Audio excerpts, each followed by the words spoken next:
scan the Greenland ice cap, a field researcher notices something disturbing.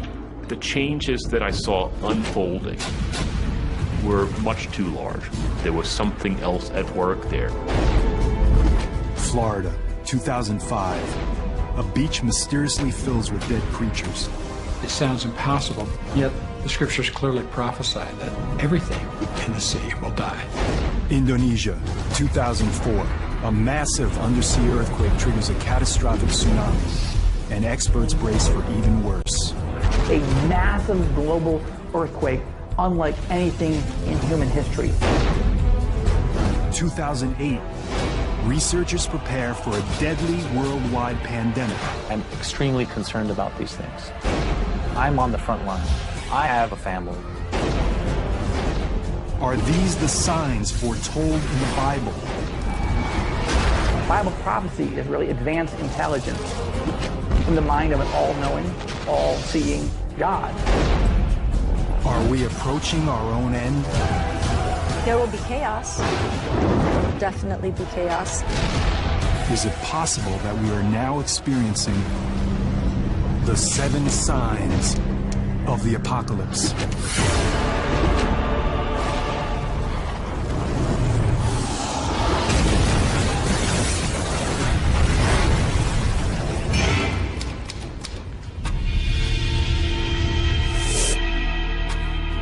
Throughout history, every civilization has considered its own end. In fact, the term apocalypse translates into a veil lifted, disclosing something hidden from mankind. The key to decoding the prophecy lies here, in the book of Revelation, the last book of the New Testament. Revelation was written by a prophet named John of Patmos in about 100 AD. Of all the books in the Bible, it is the most mysterious and controversial. The book of Revelation is meant to paint a picture of the total devastation of the earth in preparation for the day of judgment, God's master plan for the end of the world. And the book of Revelation describes this master plan as being written on a scroll that's sealed with 7 seals. As each seal on the scroll is broken, there is a new disaster. A new sign that the end of the world is near.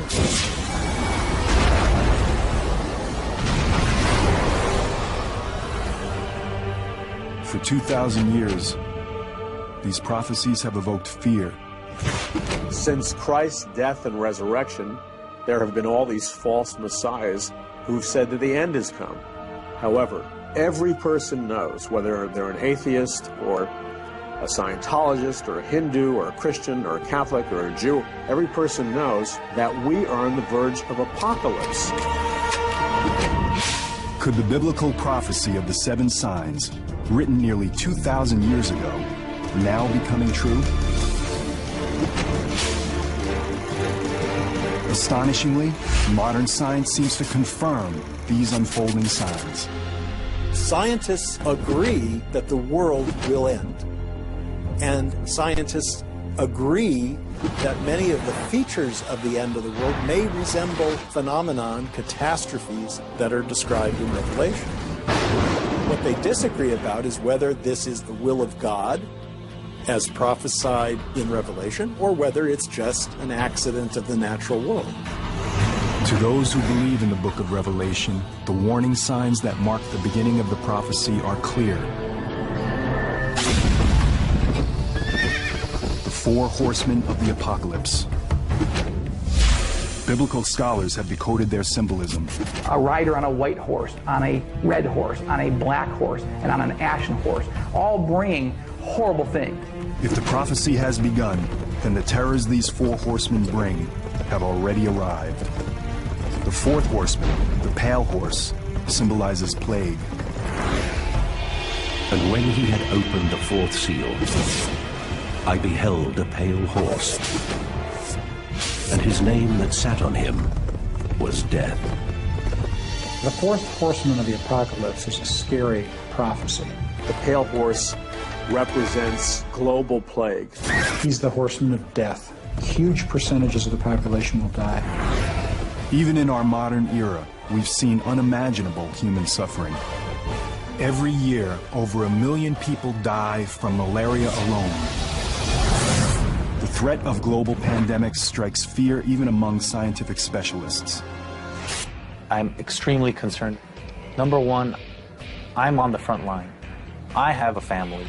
I have children who are basically being set up for these illnesses.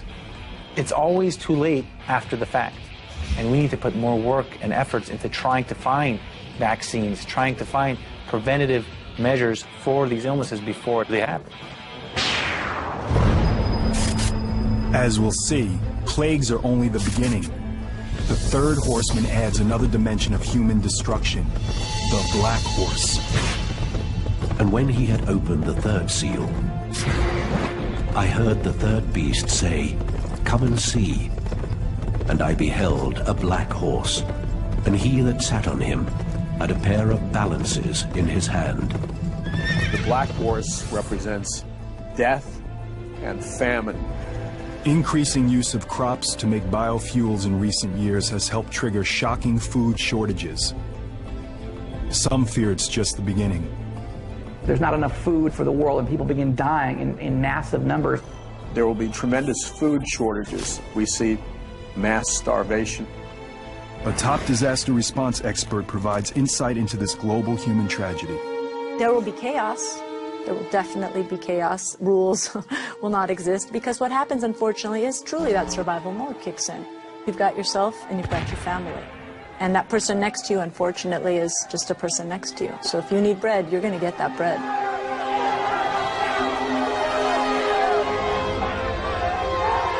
The second horseman brings even greater catastrophe. And there went out a horse from him that was red. And power was given to him that they should kill one another. The red horse represents massive war and conflict on planet Earth. The evidence of this sign already surrounds us. War, genocide, terrorism. Incredible human suffering unfolding all over the globe. But where is it all leading?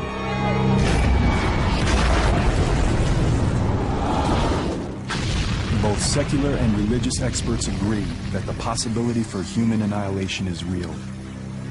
Jerry Jenkins, co-author of the Left Behind novels, explains his beliefs. It seems like with the natural disasters getting worse and worse, and wars and rumors of wars and nations rising against nation happening more frequently and more globally, it seems like we're heading towards something, and it seems like we're heading towards something cataclysmic. The evidence for the fourth, third, and second horsemen already surrounds us. But of all the horsemen, the first evokes the most terror. And I beheld a white horse, and he that sat on him had a bow, and he went forth conquering and to conquer. Next to Satan, the first horseman is the most evil figure in the Bible, the Antichrist. There are several historical misconceptions about this horrific figure. People naturally assume the Antichrist. They think of horror movies in 666 and some guy with flaming eyes who looks demon-possessed. He's not going to be screaming in stadiums with a swastika. People are not going to be saying Sig Heil. He'll come preaching peace. It'll be a time similar to today where we have all kinds of war and discord. This will be a person who will be so persuasive and such a lover of peace that people will be drawn to him and say, let's let him lead us instead of all these politicians. The book of Revelation foretells that the Antichrist ultimately turns to the dark side. He will play a central role in the final sign, the climactic war that ends the world, Armageddon. The key to unlocking the rest of the prophecy is the number 7. The author of Revelation, like all of the first Christians, was actually born and raised and educated as a Jew. What is the sacred number of the Hebrew Bible. It is the number 7, which is the number of days it takes God to make the world. Later, there was a famine that was coming that would last for 7 years. But first, God would give the nation of Egypt 7 years of bounty. All throughout the Bible, you see this theme reoccurring again and again.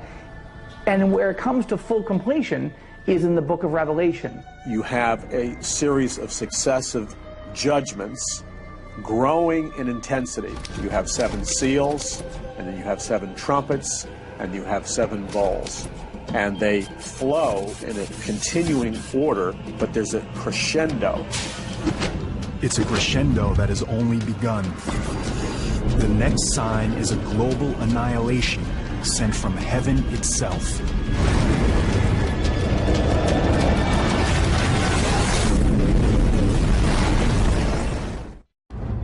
The 7 signs foretell far more than 7 disasters befalling mankind.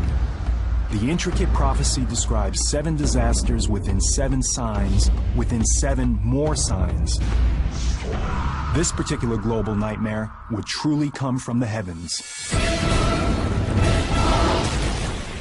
And the stars of heaven fell to the earth, and the heaven departed, and the kings of the earth hid themselves in the dens and the rocks of the mountains.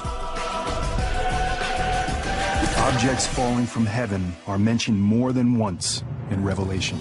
In the book of Revelation, John is seeing what appears to be, in a vision, all these stars falling from heaven. It could very well be a massive meteor shower or massive meteor impact or massive asteroid impact on planet Earth.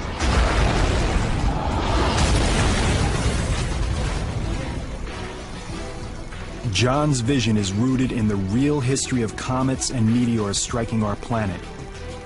Throughout history, phenomena in the sky, especially comets and meteors, have been deeply unsettling to human beings. During biblical times, only one power could cause the stars to fall. The most obvious explanation is that God is doing something to express his displeasure. Biblical scholars have discovered a word that's mentioned several times, one that ties directly to the prophecies. It's a star that derives its name from a plant with an appropriately bitter taste. Wormwood. When the 3rd angel blew his trumpet, a large star fell from the sky. The star was called Wormwood. Could the wormwood prophecy be fulfilled by an asteroid heading towards Earth? Wormwood is a scary prophecy because it does such damage, killing so many people and so much plant life and so much animal life. It's clearly something to be so huge it'll be trackable by modern technology. What religion has interpreted as prophecy, scientists like Dr. Phil Plait now view as fact. Far and away the biggest danger from the sky would be an asteroid impact, because if we wait long enough, it will happen. A big rock is going to hit the Earth.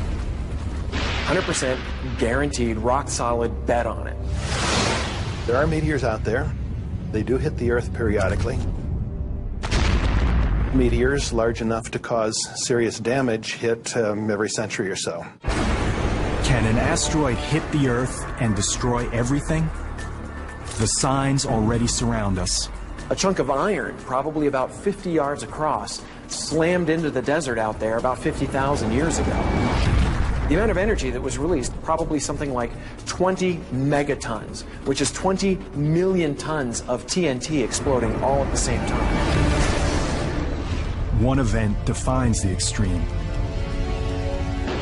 65 million years ago, scientists believe an asteroid hit the Earth with an unimaginable impact.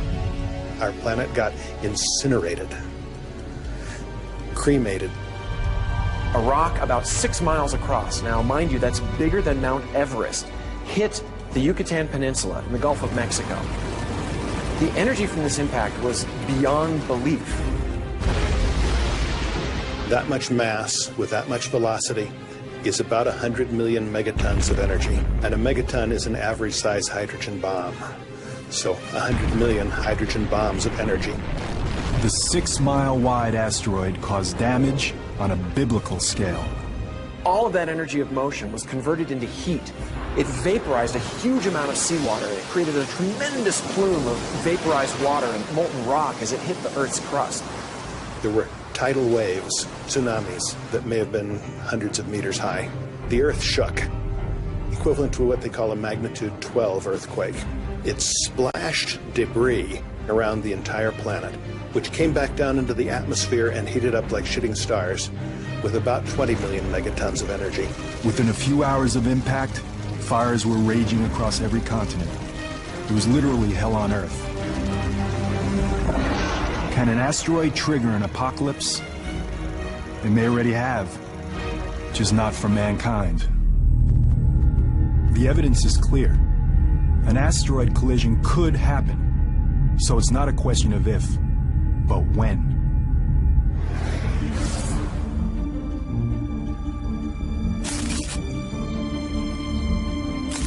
The Arecibo Observatory has been tracking objects in our solar system since 1963. It is still the largest telescope on the planet.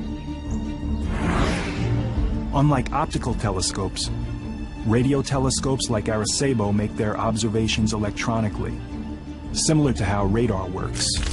We have a 1 megawatt radar system, possibly the most powerful radar system on Earth, that we use to track asteroids and get very precise information about the trajectory of these asteroids. And therefore, we can indeed improve our knowledge of the orbit of these objects, and we can tell whether an object poses a danger or not. What they're finding is startling to religious and scientific communities alike. The objects that are dangerous to us are the ones that are big enough to do substantial damage. Those are taken to be the ones that are sort of 500 feet across and larger. Of the 500-foot size, there's 10,000 to 20,000, I'd say. And we know where maybe somewhere between 10 and 30% of those are. By a conservative estimate, 7,000 to 14,000 unaccounted asteroids pose a threat to Earth. One as small as 100 yards across can still destroy a city the size of Tokyo.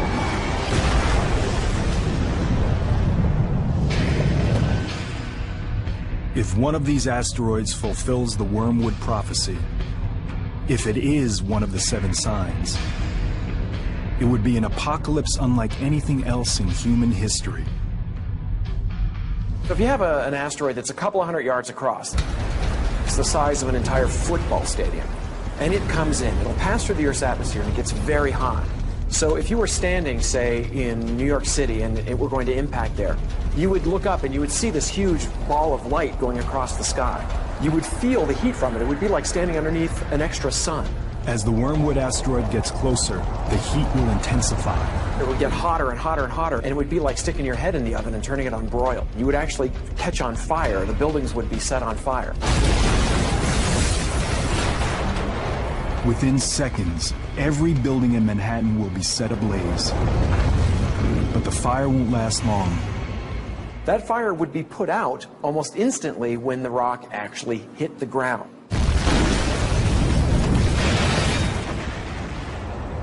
The Wormwood asteroid will gouge out an enormous crater. And there would be a huge shock wave which would just knock down buildings for miles around. The pressure wave, the heat, and all of this together would probably completely destroy Manhattan Island. Wormwood hits with such incredible impact that a third of all marine life is destroyed, and coastlines are destroyed. It poisons the sea, it kills people, it kills plants, it kills animals, and so there's tremendous devastation, and it's global. Some of the most devastating human impact may unfold in the days and years after an asteroid hits. A phenomenon that's called impact winter. A lot of the ejecta, the material that's been excavated from the crater, can actually obscure sunlight. And enough sunlight can be obscured that you could actually shut down photosynthesis, and plants would die, and the entire food chain would be disrupted. You're talking about deaths on an unimaginable scale, huge impact to the global economy, tremendous amounts of areas where food won't be able to be grown. And so you're talking about long-term effects, not just the instant effects of the impact, but long-term effects that could go on for years. Death from the heavens can happen, almost as the prophet John describes in the book of Revelation. It is only the beginning of the journey toward the ultimate biblical apocalypse. Believers in the seven signs and scientists both agree a plague that could kill millions may just be a matter of time. The seven signs prophecy describes horrifying disasters. But for those who believe in the end times, God unleashes all his fury, and the worst is on the way. Disease. It's been feared by every civilization since the dawn of man. Even today, humanity is still terrorized by several epidemic diseases. Severe acute respiratory syndrome, or SARS, struck 29 countries. Since 1972, malaria has killed nearly 100 million people, and an avian flu strain could set off a worldwide pandemic at any moment. The common thread? They could all be linked to one of the seven signs. And I looked, and beheld a pale horse, and his name was Death. It's one of the most frightening signs in the entire prophecy. Throughout the book of Revelation, there are numerous analogies of what I believe are plagues. The first and foremost being the pale horse. I believe that the pale horse represents the release of diseases and plagues on planet Earth. I see plague as a certainty. It seems like it's just a matter of time before we suffer again. The forces of hell are being unleashed. You have plagues, you have diseases, you have death of almost every type, to the point that the Bible describes 1/4 of the Earth's population perishing. A quarter of the world. Well over 1 billion deaths. It's a difficult number to comprehend. Is there really anything out there that can cause humanity to suffer on this scale? Once again, scientists provide the hard data. Every 10 years, you're going to get a very bad strain of a virus. Every 100 years, you're going to get a catastrophic pandemic virus. We know this. It's not something that's new. All you have to do is look at your history. History. Our past is a long timeline of plagues and pandemics dating back to the beginnings of recorded time. During the time John of Patmos writes the book of Revelation, around 100 AD, plagues strike in the areas of modern-day Libya, Egypt, and Syria, very near the island of Patmos itself. It's even possible that John has direct knowledge of these outbreaks.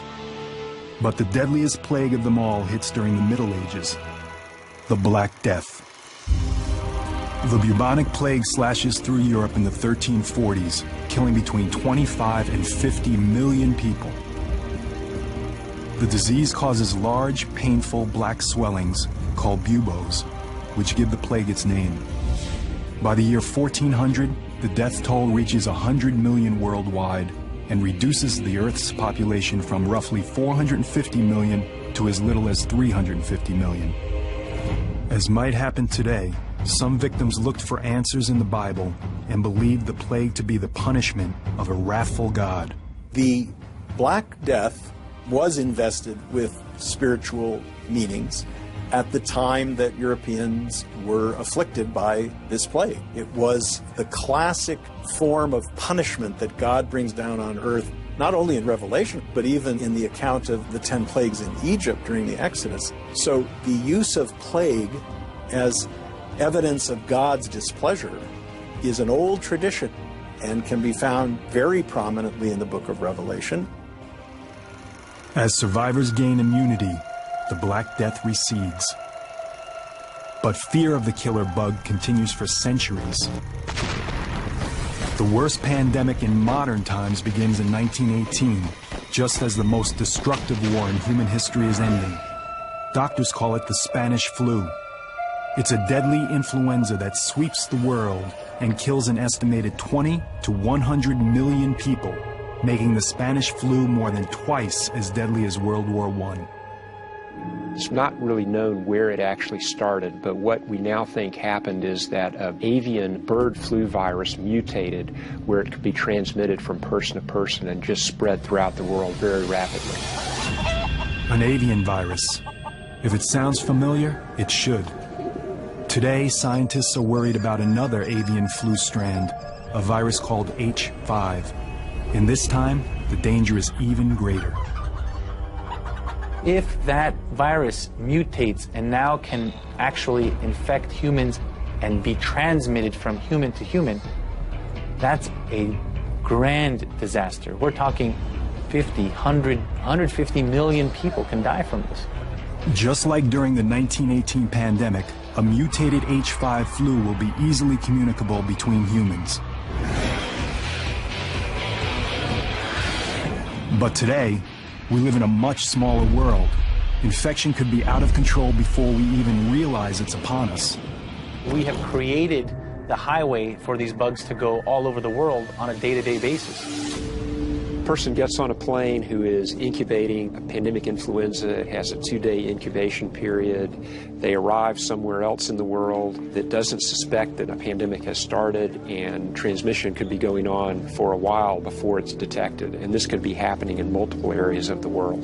Just the amount of people coming through LAX, how quickly can one person infect everybody else on that plane, and then all of us around them walk through the gates of LAX, and everybody who comes into contact with us is then exposed. Then I go home and my family and my daily life. Once that happens, we have no immunity. We have nothing. The symptoms of H5 start off innocuously enough that an infected person might not have any idea of the danger. The first symptoms of a pandemic virus would probably be similar to regular influenza: fever, cough, muscle aches. You would have maybe a runny nose, some teary eyes, a sore throat. But the symptoms progress rapidly. Your muscles hurt, your throat is sore, you start coughing, next thing you know you have trouble breathing. There would be rapid progression, shortness of breath, cardiac arrest, renal failure. It's about 4 days from when symptoms develop to when you get in a hospital, and it's about 9 days to when you die. But as dire as these predictions appear, avian flu may not even be our greatest danger. The most threatening plague may have more sinister origins. The pale horse, I believe, represents death, but I believe it represents a specific kind of death, and I believe it represents the death that would come from biological warfare, either through an act of terrorism, through a security breach, through military conflict. A vial cracks, a truck crashes, it goes into the food supply. Numerous biologically designed plagues are released on planet Earth. There's no remedy for them. They spread like wildfire. Millions of people are going to die. What if we had something that couldn't be contained? It'd take 1, 2, 3 hosts to infect an entire population? Easily. As an expert on weapons of mass destruction, John Barton understands the threat today's bioengineered viruses pose. With the way bioengineering is adapting right now, I think that is our largest threat. Biological weapon systems are only limited by their delivery measure. It's pretty easy to actually do a bioterrorist attack. Most of these are invisible, they're odorless, they're tasteless, and we don't even know how to respond to bioterrorism. We usually don't have antivirals or treatment ready to go because a lot of times we don't even know what it is. It takes a while until we figure out what it is that we're actually working with, the agent. Let's say you have a terrorist cell. You have an engineered virus. It just has to get airborne. A biological released into the air on another human being in a high-density populated area like Los Angeles and New York, you're going to infect everybody. I mean, you're going to achieve your end. With the amount of travel that Americans do, with the amount of border crossing that the Europeans do, we can easily perpetuate a strain globally within weeks. For doctors, it will be like getting hit with the tsunami of the sick and dying. Around the world, hospitals will be ground zero. We don't have the resources currently, or the facilities currently, to handle what might be the influx of sick patients into hospitals, ERs, communities. Every ER is full. Every hospital bed is full. Every nurse is maxed to their limits. Every doctor, ER physician is maxed to their limits. If that's the case, how are you going to take 10 more patients, 20 more patients, 50 more patients? We're not. It's not going to happen. There's no way the system can withstand that. Even worse, the virus could quickly split into several subtypes, each resistant to different drugs. Viruses mutate a lot quicker than bacteria. It just takes that one virus to actually mutate and form that right combination that nobody would survive. If a virus is mutating so much and is bouncing from host to host to host and creating different strains within each host, it becomes almost incompatible. So no matter how big our military is, no matter how much we try to contain, no matter how much we try to shut down our airports to keep this spread from happening, it is very unlikely that we could. Apocalyptic extremes emerge. Quarantine, mass panic, and finally, the breakdown of society. If the illness or mutation is severe enough, the number of casualty will be too much to handle. We wouldn't know where to put the bodies. There would be bodies not being collected, power outages, medical services being overwhelmed. When we're talking about the right mutation, the number of dead would be so great that we would have dead people on the streets. You have mass death and no antibiotic to cure it because they were laboratory designed, genetically engineered plagues. And I think that's what the book of Revelation refers to. I don't think God is sending down sickness on planet Earth. I think it's more of a matter of he's saying, okay, you wanted to design diseases, I'll let you do that. But then you're going to have to deal with the consequences. Biblical prophecy of a worldwide plague that would kill half the population is on a whole different scale again. And if it comes from heaven or if it's allowed by God, it's going to be horrible. And both science and religion agree, it may only be a matter of time.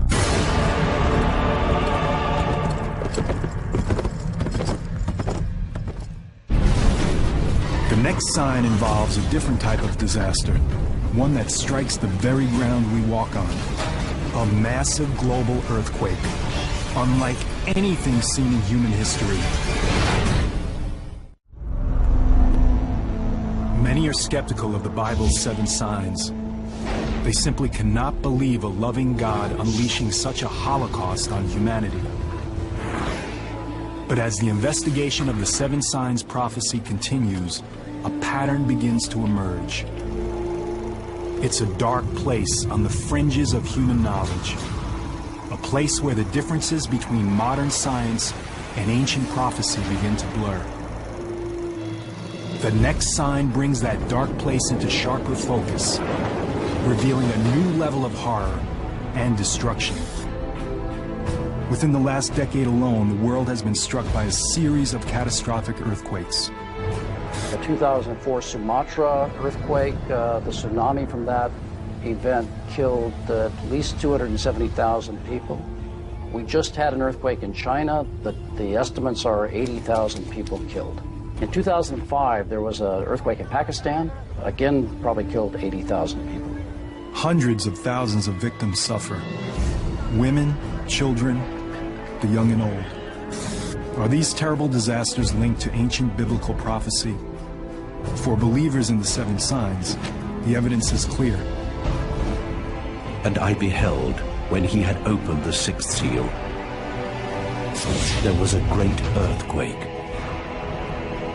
Some believe the worst is yet to come. This is unlike anything we've ever seen in human history. This is a massive global earthquake that will terrify people to the core of their being. Imagine killer earthquakes striking all over the world at the same time. Even scientists are terrified by the possibilities. We're planning for ourselves here in the U.S., but if you think about some of the other places like Bangladesh, in Dhaka, an earthquake there, oh my goodness, the numbers will be staggering. For many devout Christians, it's a glimpse into the destruction foretold by the 7 signs. One more evidence that God is trying to literally shake the human race awake to their need for Him. Earthquakes play a central role in the prophecy. one that goes beyond breaking the sixth seal. Earthquakes are a key judgment of God throughout the book of Revelation in what's called the seventh bulb. It talks about an earthquake occurring that is so great that the world has never seen it before. Mountains are leveled all across planet Earth. Islands dissipate and disappear. Entire cities are leveled.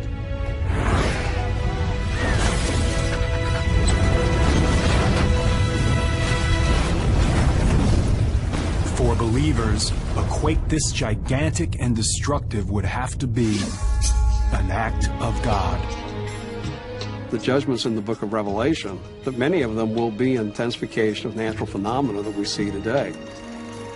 I'm not sure you can take a look at the natural world today and say, well, that's what it is and that's what it's going to be. It is literally a supernatural event. Earthquakes have a long history that predates the Bible. One of the leading scientists on the subject is Thomas Jordan, director of the Southern California Earthquake Center. Earthquakes are among the largest killers of human beings in terms of natural disasters. We know of at least 21 earthquakes that have killed more than 50,000 people in recorded history. Earthquakes strike along fault lines, places where the gigantic plates that make up the Earth's crust collide. With each plate weighing trillions of tons, the amount of energy unleashed by a major quake is enormous. In fact, the island of Patmos, where the book of Revelation was written, lies in an area that's noted for its violent seismic activity. It's even probable that John of Patmos himself experienced the terror of earthquakes firsthand. The same is true for his earliest readers, the Christians living in the eastern part of the Roman Empire. To them, the symbolism of earthquakes was clear. They were the judgment of a wrathful God. We know when you get to the very end of the bowl judgments with the great earthquake, that there's great fear and an understanding that they're facing the wrath of God. God is unhappy. Today, experts are trying to gain a more scientific insight into these calamities. In California, geologists drilled deep to place sensitive instruments directly into one of the world's most dangerous earthquake faults, the San Andreas. At this point, the earthquake science community is faced with a situation in which we don't really have the ability to predict earthquakes. This is the first time anyone has drilled into an active plate fault. By setting up a monitoring station directly in the fault zone, seismologists hope to learn whether or not earthquake prediction is possible. Yet to scientists, one thing is very clear. We know those events are going to happen. It's just a matter of when. True believers in the seven signs see a far more powerful force being unleashed. I'm not sure if those scientific explanations are necessary. If God just decides to cause an earthquake, he can just make that happen. We now know what causes earthquakes, and we know that they will continue to occur. What would have to happen today for an earthquake to be seen as a sign from God? To fulfill that prophecy, it would have to be a massive series of global quakes, striking cities along every fault line. San Francisco, Tokyo, Shanghai, Athens, Istanbul.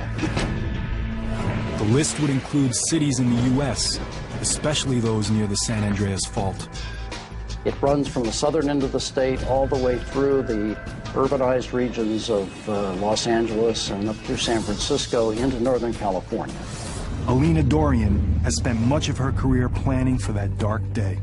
The worst time for an earthquake to hit would be when you have the most population out in places where it's the highest risk, which means in high-rise buildings, roadways, having the kids in school so they're all separated from their families. It would be a tremendously violent event. The ground could move by 10, 20 feet. It would be shaking strong enough that people would be literally thrown to the ground. They couldn't stand. And if you were next to tall buildings, windows falling out of tall buildings would be a tremendous hazard. Anything that falls from a significant height is basically just like a stray bullet. Now add to that glass, which is in those large structures tempered and made to withstand significant wind. It's basically falling blades. So the amount of trauma that those things would cause would be enormous. Many of the older brick buildings would collapse. The older concrete frame buildings would collapse outright. You'd see floor slabs that were just pancakes with people stuck in between them. You're going to get amputations, pneumothorax, which are collapsed lungs, crushed hearts. If you're bleeding out and you can't get to the hospital, you will die. Even people in LA's modern steel frame skyscrapers, the kind that are designed to withstand large quakes, aren't totally safe. At the very least, the building would begin to sway. For such a large earthquake, we'd anticipate that we'd see collapses of some of those buildings as well. In a few minutes, the shaking will be over. But for those who survive the initial blow, the horror is just beginning. Fires caused by broken gas lines and fallen high voltage wires will spread throughout the city. If you start enough fires simultaneously, you'll overwhelm the resources to put it out, and instead of slowly putting the fire out, the fire will start to grow. And of course, if fires get large enough, and they just keep growing, that's what we call a conflagration. With water mains and roadways severed, a post-quake firestorm in LA could last for days, even weeks. Thousands of people trapped in collapsed buildings or too badly injured to move will be incinerated. Eventually, even a fire this size will burn itself out, but the community will continue to suffer. It's not just the deaths. Deaths are huge. But then you have 6 months, a year, 2 years of recovery time for everyone else. And not just people that are sick, but people that are displaced, people that don't have homes, they don't have jobs anymore, they don't have possessions, they don't, their families have been ripped apart. Imagine afterwards trying to get your life back together again as an individual, as a system, as a business. I mean, it has huge ramifications. And this is just one city, in one country, in the entire world. Imagine the consequences of a simultaneous global quake in poor areas around the globe. Those buildings can't survive. Those people have nowhere to go, and they are packed. There's so many people in a little square meter. So it's something that you have to think about. Catastrophe on a biblical scale. Earthquakes are a warning. They have taken place throughout human history, and they are an indication that God is still in control of Earth. The next sign centers on a disaster that's less familiar, but could be even more catastrophic. Death from above, caused by one of the most powerful forces in the universe.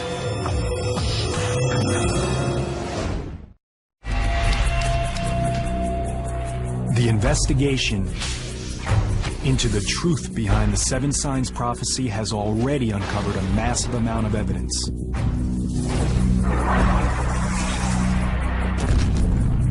To devout believers in the prophecy, the meaning of that evidence is clear. God just sends sign after sign, event after event, trying to wake people up. To these evangelical Christians, it reveals God's master plan for the destruction of the world and the second coming of Jesus Christ. The book of Revelation is meant to paint a picture of the total devastation of the earth in preparation for the day of judgment. Incredibly, modern science confirms many of the doomsday scenarios foretold in these mysterious prophecies. Scientists agree that many of the features of the end of the world may resemble phenomenon, catastrophes that are described in Revelation. We also now know that the prophecy builds into a crescendo of disasters. A series of 7 within 7 within 7 more signs. All of this is terrifying enough, and yet there are still more signs to investigate.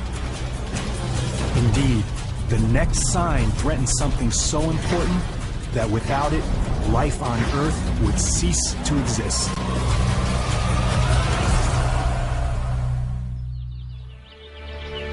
Our sun rises each day, bringing light, warmth, and life. Our world relies on the sun's rays for its very existence.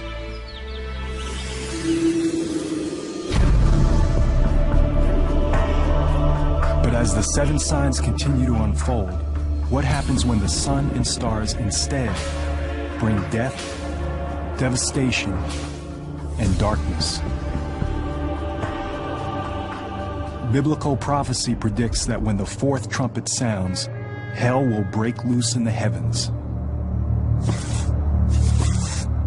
And I beheld, when he had opened the sixth seal, and lo, the sun became black as the sackcloth of hair. Book of Revelation, Revelation 6, verse 12. The sixth sign, the darkening of the sun. You have the sun turning dark and the moon turning towards blood. It's a transitional period into what would be called the wrath of God or the Great Tribulation. When the prophecies talk about the sun turning dark, I don't think it's going to be anything that's caused by man. I think this is God, in essence, turning the light out. The sun has been an object of fear and veneration for humankind since the beginning of time. Solar eclipses are such terrifying experiences for our ancestors that they often unleash widespread panic. But the dire predictions of this sign warn of something more than the temporary effects of an eclipse. Could the sixth sign mean that our sun might be darkened permanently? Could we plunge into a cosmic darkness so devastating that it would be interpreted by many as an act of God or a sign of the apocalypse? Surprisingly, scientists say that the possibility does exist. And ironically, a planet-wide darkness could start with the brightest light in the universe. Gamma ray is a part of the electromagnetic spectrum. It's basically light. Gamma rays are created by electromagnetic radiation and are emitted during radioactive decay. If normal light is like a feather hitting you on the cheek, a gamma ray is like a bullet. A single gamma ray photon has 1 billion times the energy of a visible light photon. That's what makes them dangerous. If they impact a cell, they can disrupt the cell. If they impact DNA, they can actually shatter or alter the DNA molecule. While gamma rays were discovered over a century ago, we are only now just starting to learn how deadly they can be. As Dr. Neil Garrels explains, the big breakthrough in gamma ray research comes during the Cold War. Nuclear weapons produce flashes of gamma rays. And in 1962, President Kennedy signed the Nuclear Test Ban Treaty with the Soviets. And this treaty outlawed testing of nuclear weapons above the Earth's atmosphere. The United States built a series of satellites to monitor this treaty. So these satellites had gamma ray detectors on them. And lo and behold, they actually discovered flashes of gamma rays.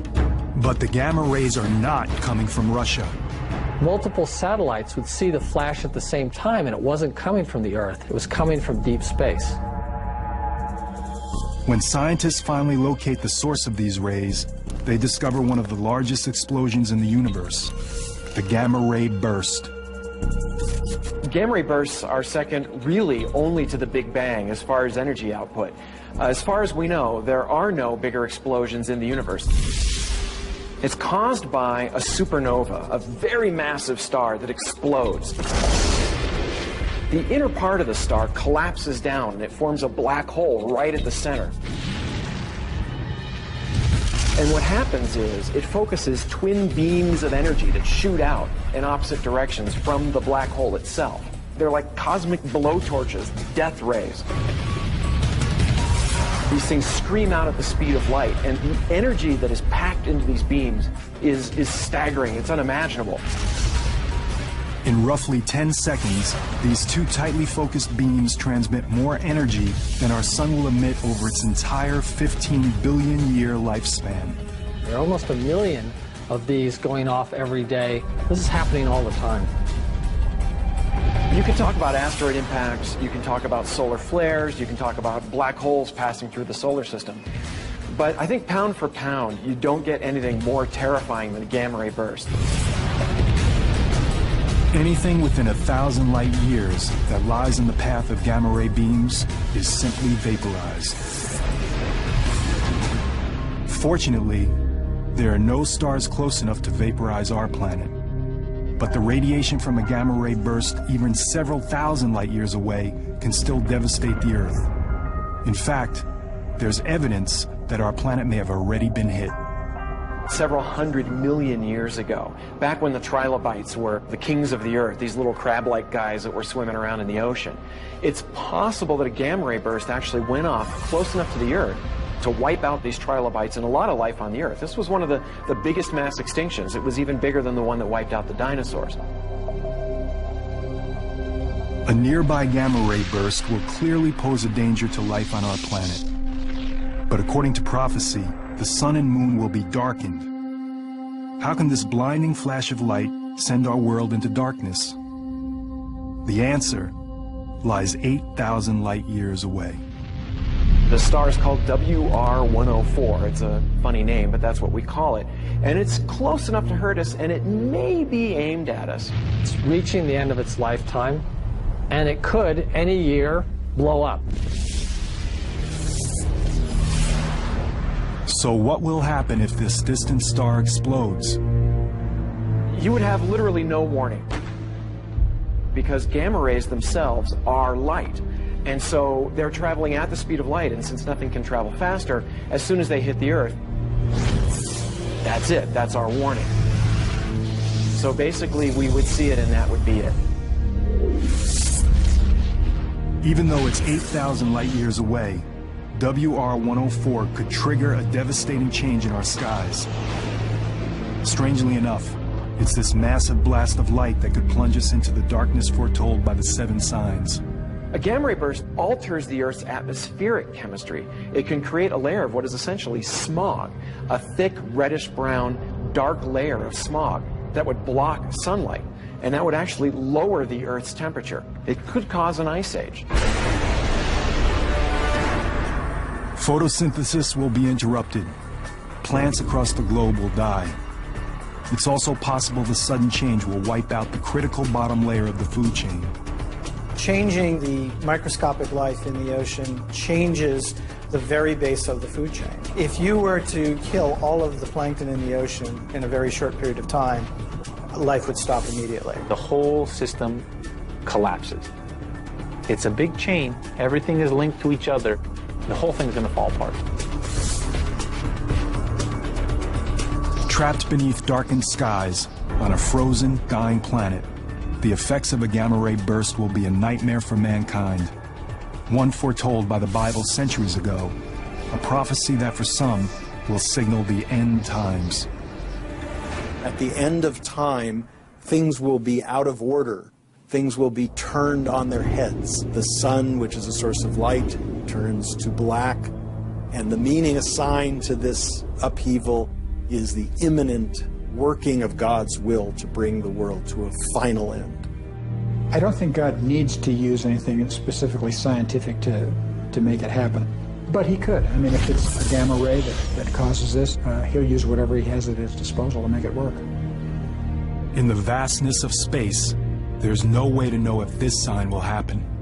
Everything in the universe is a matter of probabilities and chance. If your star and your planet happens to be near another massive star that's blowing up, that's it. But the threat is out there. And at 8,000 light years away, WR104 may have already exploded, and its deadly gamma rays could already be heading our way. And as frightening as this sign is, the biblical march toward apocalypse is about to get even worse. It's a disaster that conjures up images of hell itself.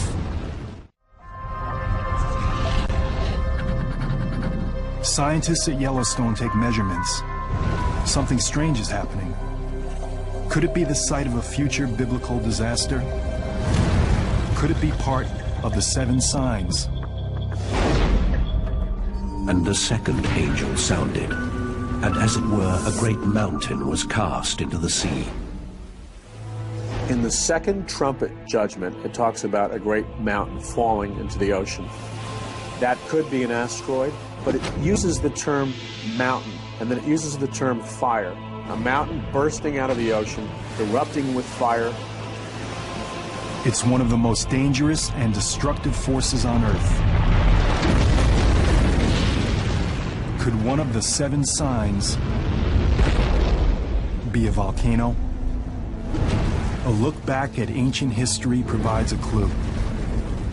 The images of fire and brimstone that define hell were inspired by the flaming magma and sulfuric gas emitted by volcanoes.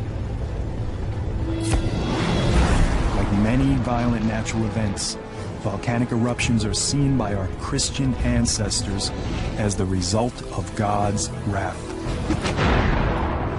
Mount Vesuvius erupts in 79 AD. During the same period, John of Patmos writes the book of Revelation. The eruption buries the Roman city of Pompeii. Hot volcanic ash entombs thousands of victims for all time, frozen in their final agony.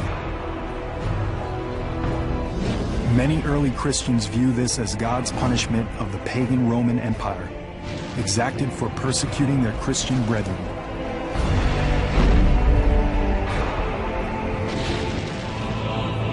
A volcanic eruption is an indication that God is in control of the earth, that He is the one who controls these natural phenomena. We know too well the power of volcanoes today. Mount St. Helens in 1980, Mount Pinatubo in 1991. These eruptions and countless others have caused humans pain and suffering on an immense scale. But for a volcanic eruption to be recognized today as among the 7 signs, it will have to be of unprecedented size and destructiveness. The result of this great mountain-like object falling into the ocean is destroying life on planet Earth. Are there, in fact, volcanoes large enough to cause such an apocalypse? Science now confirms that there are. And just as the prophecy describes, they can be hidden in oceans or even right below us. It's a phenomenon called supervolcanoes. A supervolcano is any volcano that emits 100 cubic kilometers or more of ash in a single eruption. That's about 100 to 150 times more than Mount St. Helens ejected in 1980. And there are supervolcanoes scattered across the globe. Taupo in New Zealand, a popular fishing resort on the North Island. Santorini in the Aegean. The Campi Flegrei, just west of Naples, where several 100,000 people live. There are at least 8 supervolcanoes around the world. But they're hard to find, since they usually don't take the form of a mountain. Most volcanoes, when they erupt explosively, leave a crater, a violent expulsion of magma that blows its roof off. When a very large eruption occurs, it leaves something called a caldera, which is a much more structured, bowl-shaped depression that has relatively steep walls. It's typically tens of kilometers across, and it forms by a settling of the roof rocks down into what used to be the magma chamber. There are several supervolcano calderas within the United States. One of the most beautiful sights may also pose the greatest threat of devastation. Yellowstone is a large volcanic crater measuring 35 by 45 miles. It's just shocking to imagine a single eruption that would evacuate so much magma and create a valley where there was nothing. But that's exactly what happened at Yellowstone. More than once. Yellowstone has had 3 very big eruptions that were hundreds of cubic kilometers or more. The most recent of them happened 640,000 years ago. We know that Yellowstone has erupted in the past. We know it could erupt again in the future. The question is when. Yellowstone Plateau is rising at a rate of about 0.6 of an inch, a little bit more than ½ an inch a year. This is a product of molten rock beneath that plateau. We just don't have enough data to say what the probability is of this culminating in a big eruption. The data scientists do have indicates that an eruption of the Yellowstone supervolcano isn't likely, at least not for a few thousand years. But scientific data doesn't sway true believers in the 7 signs prophecy. When it comes to science and the scripture, I have never seen anything, when you really examine it, that science can disprove the scripture. However, believers examining the prophecy and scientists investigating the data do agree on one thing. If a supervolcano does erupt, our prospects will be bleak. The first thing that would happen would be a series of minor eruptions. They don't erupt simultaneously around the entire circumference of the caldera. Instead, they punch a single hole through the edge of the caldera, and then they unzip the caldera rim by migrating that eruption center around its circumference. Once this happens, the entire floor of the Yellowstone caldera will collapse. That will blast a gigantic column of scalding volcanic gas and ash up to 20 kilometers high into the atmosphere. That cloud collapses in places and produces a ground-hugging mass of hot ash that runs perhaps several hundred miles down river valleys.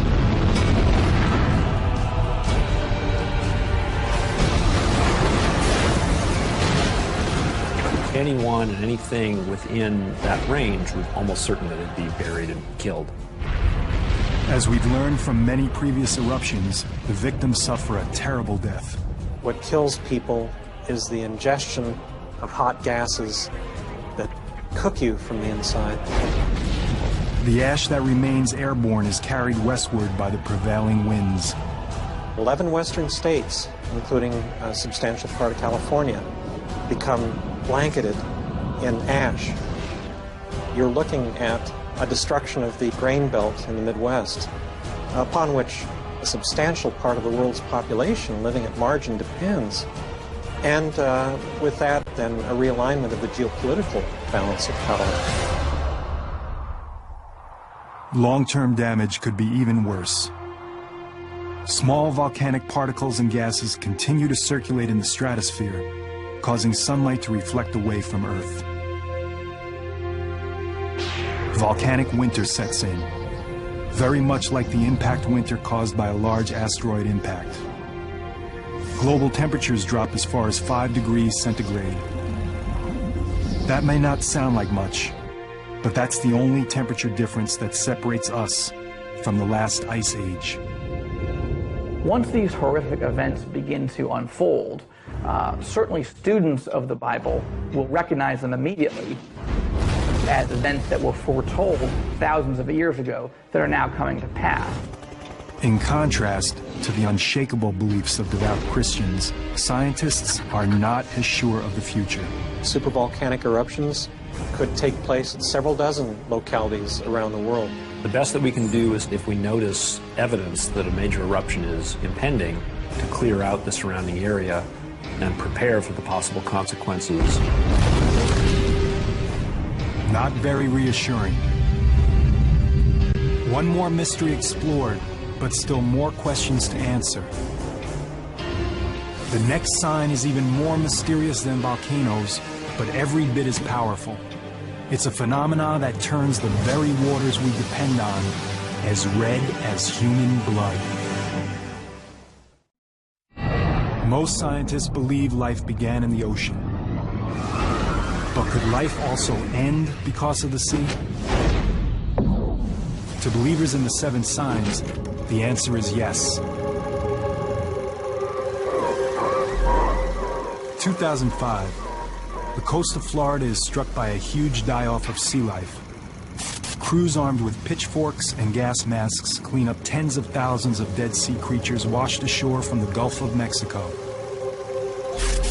In 2007, a similar event infects the coast of Southern California, leaving the beaches littered with dead sea lions, fish, birds, and whales. It is an image that comes straight from the book of Revelation. The death of living things in the sea. At first it sounds impossible because the sea is so vast, and yet the scriptures clearly prophesy that everything in the sea will die at some point during the judgments that come from heaven. So there's no question it can happen and will happen. These massive waves of seaborne death are directly connected to the next sign of the prophecy. And the second angel poured out his vial upon the sea, and it became as the blood of a dead man. And every living soul died in the sea. In the second ball in the book of Revelation, we see all the rivers in planet Earth turning into blood. In the third ball, we see all the oceans turning into blood.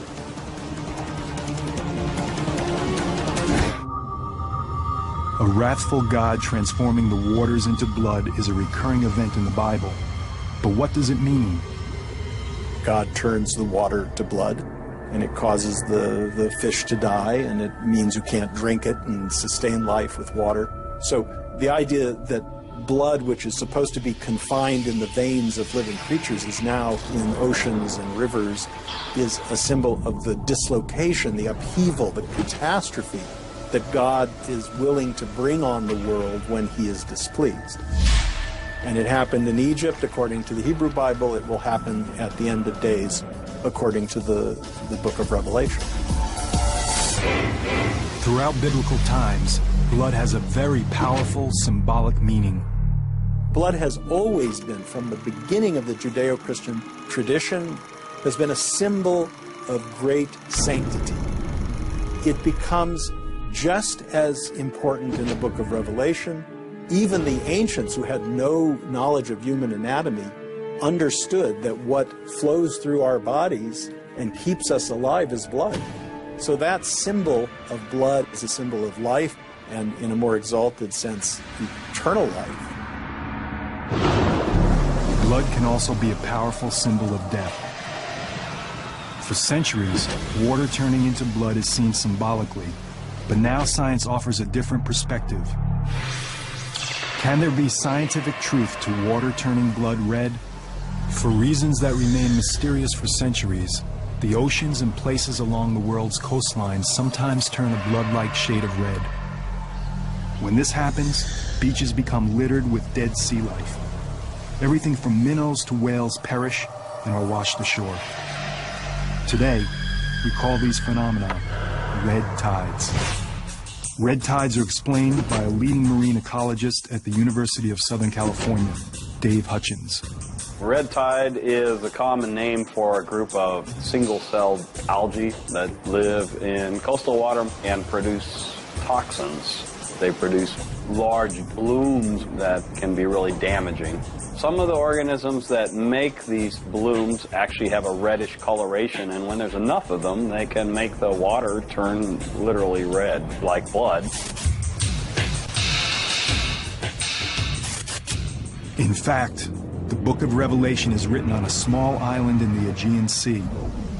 It's highly probable that red tides are well known to the local fishermen and to the wider population that reads the prophecies. Given that the sign calls for our waters to turn into blood, it might very well be linked to the phenomenon of red tides. But it will have to be a red tide so unnaturally catastrophic, so extreme, that it can only be seen by many as a sign from God. Can a red tide become that deadly?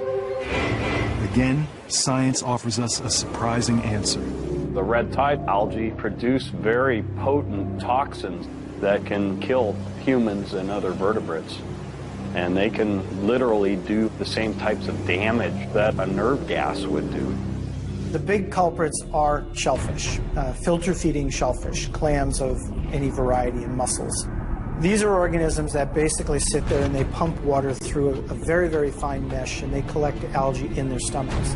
Most of the poisonings that come from algal toxins have the name shellfish poisoning in them. So there's amnesic shellfish poisoning, which causes loss of short-term memory. There's paralytic shellfish poisoning, which causes paralysis. There is neurologic shellfish poisoning, which has respiratory effects. A lot of these things get into our food web by virtue of the fact that we eat some organisms from the ocean that are filter feeders. A red tide could escalate, and the threat could spread from the food we eat to the air we breathe.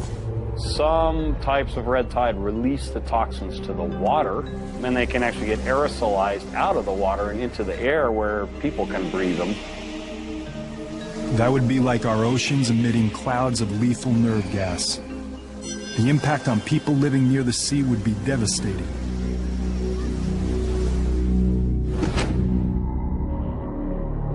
If a gigantic red tide strikes all the oceans at once, a vast majority of sea life on Earth will die, as will the people that eat and breathe the toxins the red tides produce.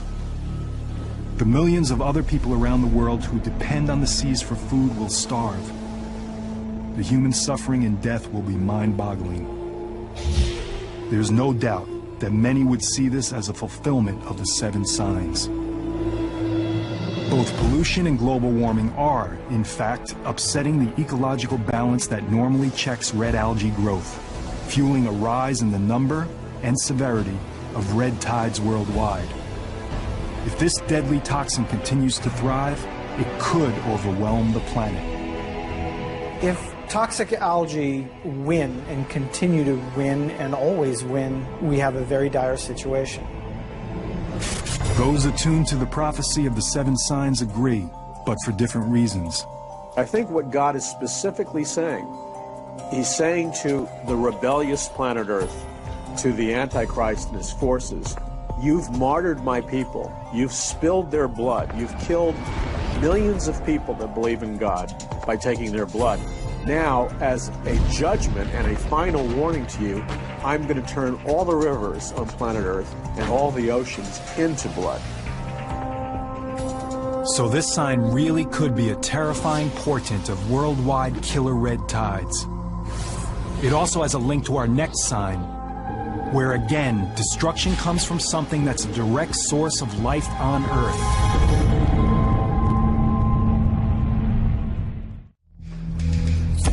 Monstrous earthquakes, devastating plague, dying oceans colored red. All are foretold in Revelation, and all have been witnessed on Earth. These calamities have yet to bring about the end of the world, but are they signposts, warnings that far worse is to come? Evidence seems to be mounting that another sign is unfolding. 1997. The Canadian Arctic, 100 miles from the nearest city. A field researcher begins to notice something alarming. The changes that I saw unfolding in the Arctic were much too large, much too persistent to be explained away as just natural variations in climate. There was something else at work there. This is real, and it's now. Giant ice sheets the size of Rhode Island cleave off Antarctica. Hurricanes rage with unimaginable intensity in the Atlantic. Cyclones bring death to hundreds of thousands in Asia. Droughts decimate gigantic regions of the world, and species are driven to extinction at rates never seen before. Could all these calamities be connected to one sign? Revelation tells us the 7 seals bring forth 7 trumpets, and the blaring of the 7th trumpet summons 7 bowls. And with the 4th bowl, an angel poured his vial upon the sun, and men were scorched with great heat.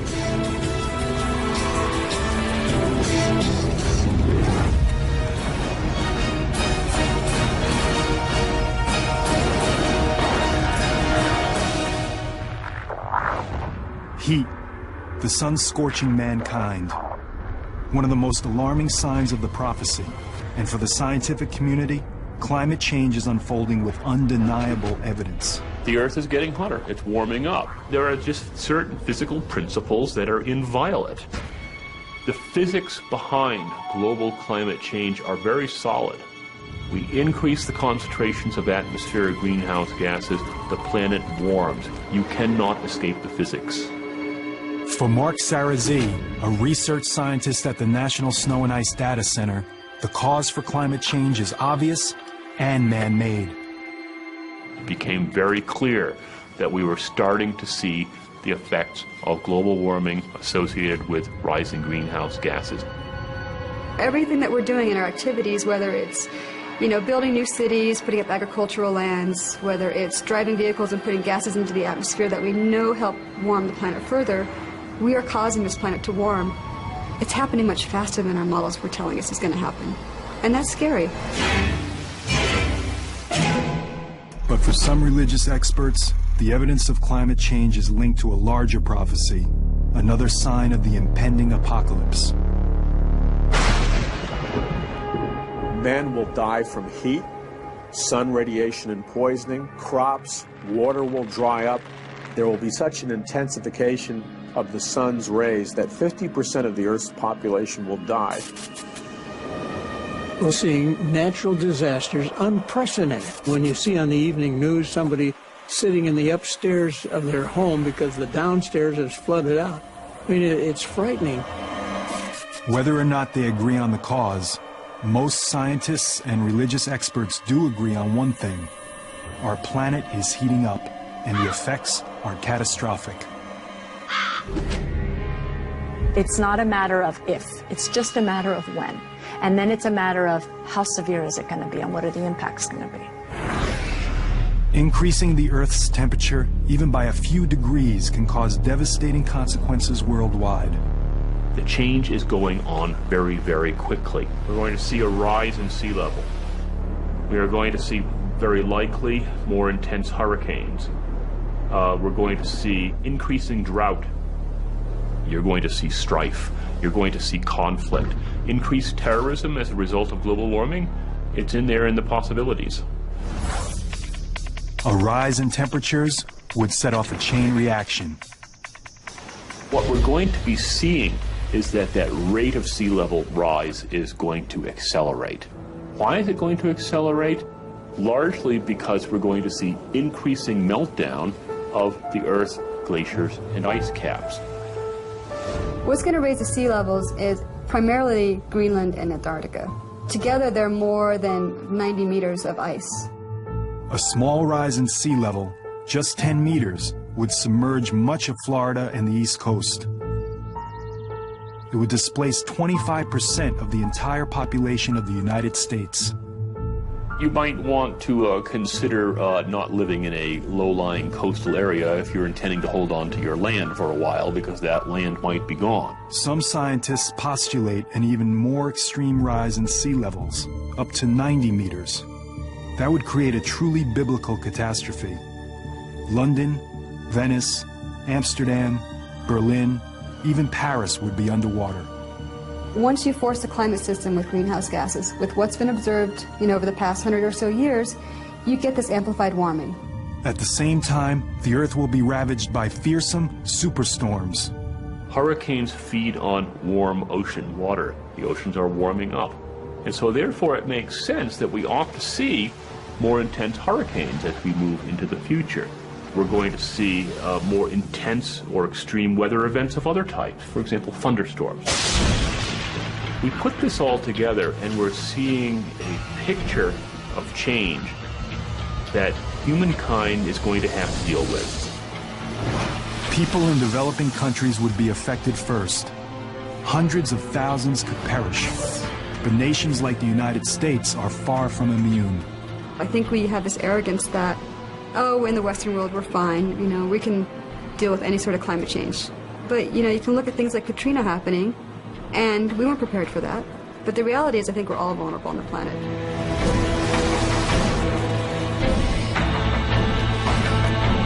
Whether or not we're ready for global warming is a matter of conjecture. But there's no way to prepare for the next sign, a global war that will wipe out most of humanity. the final battle between good and evil. Revelation calls it Armageddon. The final mystery of the seven signs is extremely complex. The book of Revelation is full of dreamlike symbolic imagery and hidden clues. Bible prophecy is really advanced intelligence from the mind of an all-knowing, all-seeing God. Just like intelligence at the CIA, where you have a little piece of information from one source and a little piece from another, and you have to put it together and connect the dots. Bible prophecy is this way also. Another factor adding to the complexity of the seven signs is that there are more than 7 disasters contained within the seven signs. We've got 3 sets of 7 judgments. 7 seems to be the perfect number. It's referred to the number that relates to God, as opposed to the Antichrist, whose number is 666. There is more than one interpretation of the prophecy, which is why others have abused it to mislead followers to their own deaths. Even some religious scholars are unsure about the exact interpretation of the seven signs. Whether these things are literal or somewhat symbolic, I think we'll just have to wait and see.